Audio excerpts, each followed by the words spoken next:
आज इस वीडियो में हम पढ़ने वाले हैं अधिगम का वक्र, अधिगम का पठार और अधिगम का वक्र। अधिगम का वक्र क्या है, ये कितने प्रकार के होते हैं, इनसे इस टॉपिक से कैसे क्वेश्चंस पूछे जाते हैं। तो अगर आप टेट का एग्जाम देने जा रहे हैं या सीटेट का एग्जाम देने वाले हैं तो आपके लिए ये वीडियो बहुत ही ज्यादा यूजफुल होने वाली है।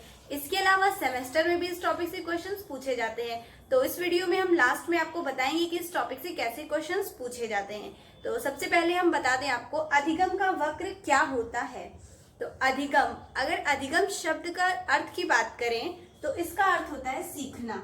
अधिगम शब्द का अर्थ होता है सीखना। और अगर इसकी परिभाषा की बात की जाए तो हम अपने जीवन में कुछ नया सीख कर उसके कारण हमारे जीवन में जो भी बदलाव आता है या जो हम उसे अनुसरण करते हैं या अपने जीवन में जो धारण करते हैं उसे ही हम अधिगम कहते हैं। हमारे जीवन में अगर हम कुछ सीख कर कुछ अच्छा करते हैं, कुछ हमारे अंदर सकारात्मक परिवर्तन होता है तो उसे ही अधिगम या सीखना कहते हैं। तो अब हम आपको इसकी परिभाषा थोड़ा सा बताएंगे। अधिगम का वक्र क्या है, आप क्या सीख रहे हो उसको अगर समय के सापेक्ष या समय के आधार पर एक ग्राफ के द्वारा व्यक्त किया जाए तो उसे ही कहते हैं अधिगम का वक्र। फिर से देखिए, अधिगम यानी कि सीखना और वक्र मतलब होता है, यहाँ पर वक्र की बात की गई है ग्राफ से। ग्राफ अगर आपसे हम कह रहे हैं ग्राफ शब्द तो आपके दिमाग में एक पिक्चर ड्रॉ हो जाएगी जिसमें किन्हीं दो चीजों के, जैसे कि ये कुछ ग्राफ जैसा दिख रहा है, ठीक है। इनमें दो चीजों का कंपेयर करते हुए एक हम डायग्राम बनाते हैं और जिसके द्वारा हम कुछ दर्शाते हैं तो उसी को हम ग्राफ कहते हैं। तो अधिगम का वक्र यहाँ पर क्या है, तो अधिगम का वक्र यानी कि आप कितना अधिगम कर रहे हो, कितना सीख रहे हो, सीखने की जो दर है या जो मात्रा है उसका हम समय के सापेक्ष, समय या प्रयास यानी कि आप कितना समय लगा रहे हो या आप कितना प्रयास कर रहे हो उसके आधार पर अगर हम एक चित्र अंकित यानी कि एक ग्राफ में कागज पर चित्र व्यक्त करें तो उसी को कहते हैं अधिगम का वक्र। फिर से देखेंगे हम अधिगम के वक्र की परिभाषा। तो सीखने की मात्रा या सीखने की दर, सीखने से ही हम स्टार्ट कर रहे हैं इसकी डेफिनेशन। सीखने की दर तथा समय, समय से यहाँ पर क्या मतलब है, प्रयास, कितनी बार आप प्रयास कर रहे हो। समय अर्थात प्रयास के परस्पर संबंध को ग्राफ द्वारा या कागज पर चित्रांकित करना, ठीक है, ग्राफ द्वारा व्यक्त करना, ठीक है, व्यक्त करना ही क्या कहलाता है, अधिगम का वक्र। अब हम देखेंगे पठार क्या है और ये किस प्रकार के वक्र में बनता है। तो शुरुआत करते हैं। सबसे पहले आप ये जान लीजिए कि अधिगम का जो वक्र है वो कितने प्रकार का होता है। तो वो 4 प्रकार का होता है। पहला है आपका सरल रेखीय वक्र। ये देखिए यहाँ पर हमने इसको बनाया है, ठीक है। आप इस चित्र के द्वारा समझेंगे कि सरल रेखीय वक्र का मतलब क्या होता है। तो ये बहुत ही सिंपल सा वक्र है। इसमें ये बताया जा रहा है कि अगर आपका, यहाँ पे हमने दिखाया है अधिगम की मात्रा और यहाँ पर हमने समय या प्रयास। तो अगर आपका समय बढ़ रहा है तो सीखने की मात्रा जो है वो भी बढ़ रही है, यानी कि समय के साथ साथ अधिगम की दर या अधिगम की मात्रा में क्या हो रही है, वृद्धि हो रही है। तो इस तरह के वक्र को हम सरल रेखीय वक्र कहते हैं और इसे हम ऐसे बढ़ते हुए डायरेक्शन में शो करते हैं। तो यहाँ से मोस्ट इम्पोर्टेंट चीज जो ये है वो यही है कि ये सामान्य तौर पर नहीं पाया जाता है, यानी कि जब आप कुछ सीख रहे हैं, ठीक है। तो अगर मान लीजिए आप कुछ सीख रहे हैं, कुछ नए क्वेश्चंस लगा रहे हैं या कोई नया टॉपिक पढ़ रहे हैं, तो जरूरी तो नहीं है कि अगर आप पढ़ने बैठे, मान लीजिए आप पढ़ने बैठे हैं, ठीक है, अगर आप पढ़ने बैठे हैं तो जरूरी नहीं है कि समय के साथ साथ आपकी स्पीड बढ़ जाए, यानी कि 1 घंटे में आप जितना पढ़ रहे हैं दूसरे घंटे में या 2 घंटे में उससे ज्यादा पढ़ें, ऐसा जरूरी नहीं है। तो ये सामान्य तौर पर नहीं पाया जाता है और इसमें क्या होता है, अधिगम की मात्रा या अधिगम की दर समय के साथ साथ बढ़ती है। अब हम दूसरा देखते हैं। दूसरा आपका यहाँ पे उन्नतोदर वक्र, ठीक है। उन्नतोदर वक्र यानी कि ये दूसरा आपका जो इसका प्रकार है अधिगम के वक्र का वो है उन्नतोदर वक्र। इसे हम घटनशील वक्र भी कहते हैं, घटनशील वक्र।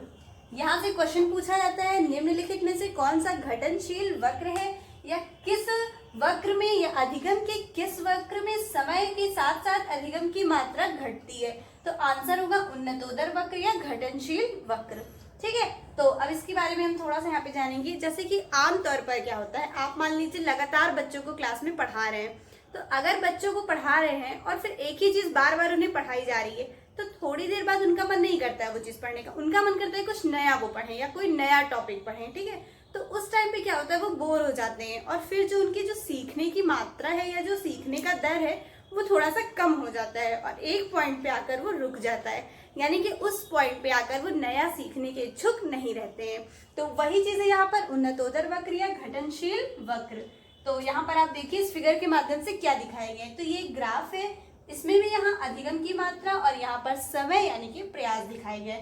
तो पहले क्या था कि बढ़ रहा था, पहले क्या था, जो अधिगम की मात्रा थी वो बढ़ रही थी स्टार्टिंग में, लेकिन कुछ समय बाद वो क्या हो गई, बढ़ना बंद हो गई और रुक गई। अब इससे हम बताते हैं आपको, ये जो चीज है जो यहाँ पे रुक गई या जो वृद्धि है वो नगण्य हो गई। ठीक है, वृद्धि क्या हो गई, नगण्य हो गई या रुक गई। तो यहाँ पर वो जो ये लाइन है, ये इसी को हम कहते हैं अधिगम का पठार। यहाँ से क्वेश्चन पूछा जाता है किस प्रकार के वक्र में, किस प्रकार के अधिगम के वक्र में अधिगम का पठार बनता है। तो यही है आपका घटनशील या उन्नतोदर वक्र।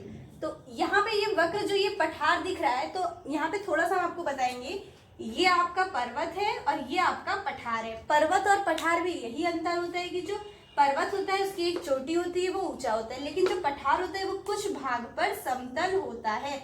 तो यही यहाँ पर समतल जैसा बना लेता है और फिर उसमें ग्रोथ जो है वो रुक जाती है, इसीलिए इसे हम अधिगम का पठार कहते हैं। अब हम जानेंगे अधिगम का पठार क्यों बनता है। तो इसके बहुत सारे कारण हैं। जो मनोवैज्ञानिक कारण है, जो मोस्ट इम्पोर्टेंट है, वो यही है कि बालक में रुचि की कमी होना। ठीक है, ये पूछा जाता है क्वेश्चन कि पठार बनने के क्या कारण हैं। तो ये जो है मोस्ट इम्पोर्टेंट है, पठार बनने के कारण। आपको 4 ऑप्शन दे दिया जाएगा और पूछा जाएगा इनमें से कौन सा अधिगम का पठार बनने का कारण नहीं है। ठीक है, तो पहला पॉइंट जो रुचि यानी कि इंटरेस्ट, क्या हो रहा है कि बच्चों का मन कर रहा है मैथ्स पढ़ने का या फिर पोयम पढ़ने का और आप जबरदस्ती उन्हें इंग्लिश पढ़ा रहे हैं, तो फिर क्या होगा, बच्चों का इंटरेस्ट नहीं है या वो टाइम बच्चों के खेल द्वारा सीखने का है। अब आप उन्हें जबरदस्ती खड़ा करा के पढ़ा रहे हो, तो फिर क्या होगा, वहां पे अधिगम नहीं हो पाएगा, बालक नहीं सीख पाएंगे। तो क्या होगा, अधिगम का पठार बन जाएगा और ये कारण क्या होगा उसका, रुचि। ठीक है, उसके अलावा है प्रभावी शिक्षण शैली ना होना। अगर आपका जो शिक्षण कौशल है, ये जो शिक्षण विधि है आपकी, वो उस टाइम पे बच्चों पर प्रभावशाली नहीं है। जैसे कि मान लीजिए छुट्टी का टाइम हो गया है और उस टाइम पे बच्चों को गेम के द्वारा जो है सिखाया जाता है। ठीक है, गेम के द्वारा या एक्टिविटीज के द्वारा सिखाया जाता है। उस टाइम पे अगर आप जबरदस्ती बच्चों को बैठ के मैथ्स लगवाओगे तो क्या होगा, अधिगम का पठार ही बनेगा। तो क्या है, शिक्षण विधि प्रभावी ना होना। मान लीजिए आप मैथ्स को ही कैलकुलेशन की जगह आप उसको खेल खेल में सिखाइए, आप अपनी विधि बदल लीजिए, तो ऐसा हो सकता है उस टाइम पे बच्चों का इंटरेस्ट आ जाए। तो मेन चीज क्या है, प्रभावी शिक्षण विधि। आपको क्या करना है, जब आप बच्चों को पढ़ा रहे हो, तो अगर आपने एक विधि अपनाई और देख रहे हैं बच्चों को मन नहीं कर रहा है पढ़ने का, तो आप विधि को चेंज कर सकते हैं। आप दूसरी तरह पढ़ाए जिसमें बच्चों का इंटरेस्ट हो और बच्चे क्लास में सक्रिय रह सके।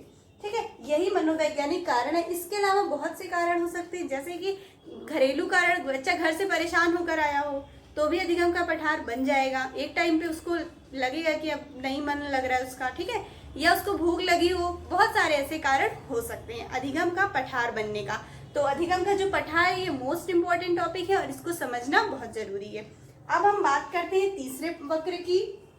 ये है आपका नतोदर वक्र, मोस्ट इम्पोर्टेंट है।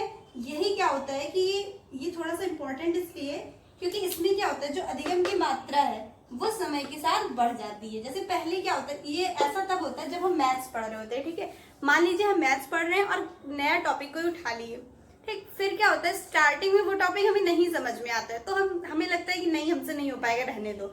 लेकिन एक टाइम पे जब वो समझ में आने लगता है तो फिर हमें क्या होता है, क्वेश्चन को सॉल्व करने में मजा आने लगता है, या यूं के क्वेश्चन को सॉल्व करने में बहुत अच्छा लगता है। ठीक है, तो उस टाइम पे क्या होता है कि पहले तो हम नहीं कर रहे थे, बट थोड़ी देर बाद हम बहुत अच्छे से क्वेश्चंस को सॉल्व करने लगे हैं। तो अब क्या होगा, जो हमारे सीखने की दर है वो पहले की कंपैरिजन में थोड़ा सा बढ़ गई है। तो यहाँ पे क्या हुआ कि बढ़ गई है, तो इसलिए हम इसे क्या कहते हैं, नतोदर वक्र, यानी कि पहले तो ये नहीं था बट बाद में ये बढ़ गया, तो उसे कहते हैं हम घटनशील, और इसे हम कहते हैं सकारात्मक वक्र।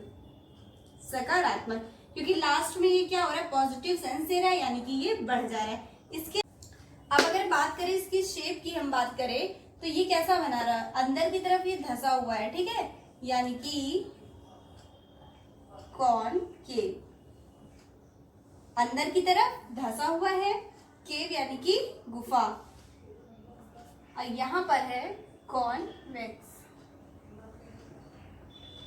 अगर इसके शेप की बात की जाए तो फिर क्या होता है, चौथा आपका है, नहीं अभी और इसके बारे में थोड़ा सा आप जान लीजिए, कॉनकेव यानी कि कुछ ऐसा,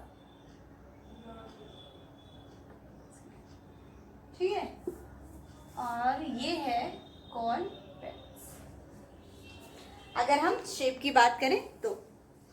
अब चौथी आपकी है मिश्रित वक्र। इसमें क्या होता है, समय के साथ कभी कभी घट रहा होता है निगम, कभी कभी बढ़ रहा होता है। जैसे कि मान लीजिए आप कोई टॉपिक पढ़ा रहे हैं बच्चों को, बीच में उन्हें अच्छा लग रहा है, थोड़ा सा सीख लिए, थकान है उनके अंदर, छुट्टी का टाइम हो गया है, फिर भी आप जबरदस्ती पढ़ा रहे हैं, तो उस टाइम पे नहीं सीख पा रहे हैं, थोड़ा बहुत इंटरेस्ट आ रहा है, बीच बीच में सीख रहे हैं, या कोई चीज पढ़ रहे हैं आप, कोई भी चीज सीख रहे हैं आप, उसमें कभी कभी सीख रहे हैं फिर बीच में रुक जा रहे हैं, उसकी जो गति सीखने की दर वो बदल रही है, यानी कि घट भी रही है और बढ़ भी रही है। तो ऐसे वक्र को क्या कहते हैं, मिश्रित वक्र। यही है आपका अधिगम का वक्र, और इसे समझना बहुत जरूरी है क्योंकि ये बहुत ही ज्यादा मोस्ट इंपॉर्टेंट टॉपिक है आपका। इससे क्वेश्चन पूछ लिए जाते हैं फिर आपका कोई भी एग्जाम हो।